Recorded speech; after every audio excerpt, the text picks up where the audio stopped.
Welcome to Petros Family Wealth. Today we're going to cover what is direct indexing, and we're also going to cover who is it for. So let's go ahead and dive in.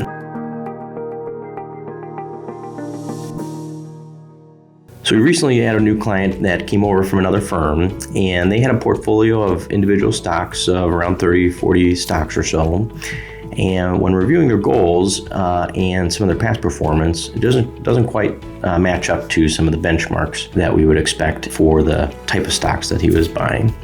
And so what we wanted to do was try to bring him more in line with the benchmark to improve her performance, but it was in a taxable account. So how do we do that in a tax-efficient way to achieve their goals without ripping off the Band-Aid and putting them in a higher tax bracket and causing a number of issues? And the way to do that is direct indexing. So direct indexing is a good tool if a client is in a really high tax bracket.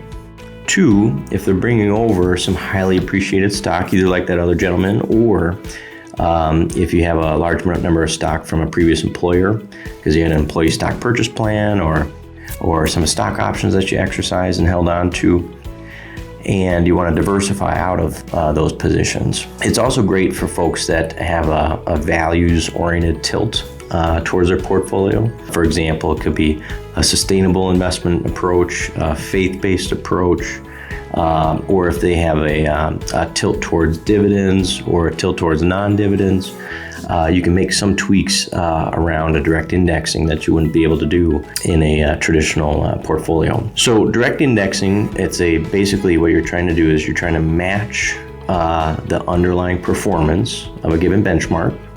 Generally, it's things like the S&P 500 or the Russell 1000 or the S&P 1500, which includes small and mid-sized companies as well. There's a number of different providers out there. There's probably over 15, 20 or so, and they all have their own little tilts.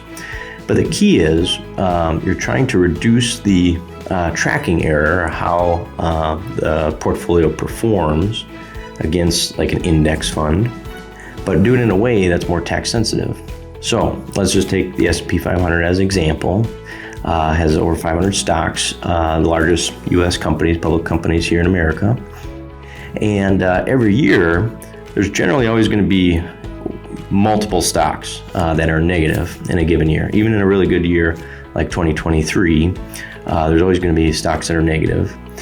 And if you're an index fund, you just see the net result, the end appreciation. Whereas in a direct index, you might own 200, 300 individual stocks that mimic that index. Inevitably, multiple of those are going to be negative or down. And so what happens is that you're tax loss harvesting or selling those. So as an example, let's say Coca-Cola is down. You might sell that, or a direct index provider might sell that Coca-Cola stock and buy Pepsi to try to mimic the returns of the given benchmark. Many providers also allow for what's called a capital gains budget. So like that example of a client who just came on, had some large gains but still underperformed. When we did our tax planning, we identified that if we keep the capital gains down to $20,000 per year, it'll keep them in the 15% capital gains tax bracket, not bump them up into the 20. And so with a fine-tooth comb, you're able to save those pennies on the dollar a little bit each year. Now, a couple things more about the uses for it. So a lot of times too, a client might bring on some United Health Group stock or Target stock or Best Buy stock here in Minnesota that are highly appreciated. Or building out a portfolio or design it, we might have a budget of how much we can take in gains. And then what we do is we work around those securities. So if United Health Group, healthcare sector, we might reduce that healthcare sector exposure and build out the technology, the financials, the industrials, and then over time diversify. So we're not generating a whole lot of taxes in the year of the transition. The other possibility is if you're more values oriented. So some people call this ESG or environmental sustainable government, but you can also have it more like faith-based, for example, if you want to reduce your exposure to certain healthcare towards abortion clinics. You can incorporate the values that you have and be more confident in the types of companies that you're investing with to help you achieve those goals. And on the non-social or moral side of things, you can also have slight tilts. Like if you're heading towards retirement, you can have that, S&P 500 exposure, but you're tilting a little bit more towards the dividend side of the things. Maybe trying to generate some additional income, passive income here in your portfolio. So there's lots of different use cases for it. Some of the downsides are, number one, probably the biggest one is going to be, what if that does not track the index? For example, if you brought in a lot of that United Health Group stock, the biggest pieces in the S&P 500 is Apple, Microsoft, Google, Nvidia, Tesla. And so it might take some time to slowly build out that diversification. And so in the meantime, you'll have what's called a lot of tracking error. Tracking error is just the difference between your performance and the index.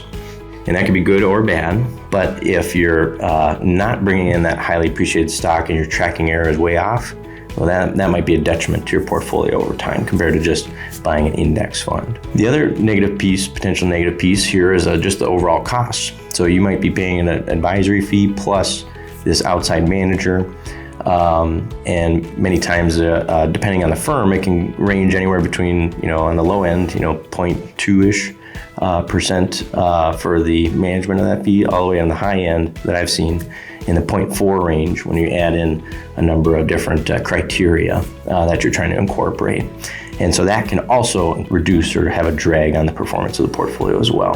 So there's lots of use cases for it. Generally, it's focused on the tax saving side. But you can use it for the diversification, you can use it for the values tilt or the style tilt of the portfolio that you want to see. But it's another tool in the toolbox, and I hope you enjoyed learning a little bit more about what direct indexing is. Thanks so much.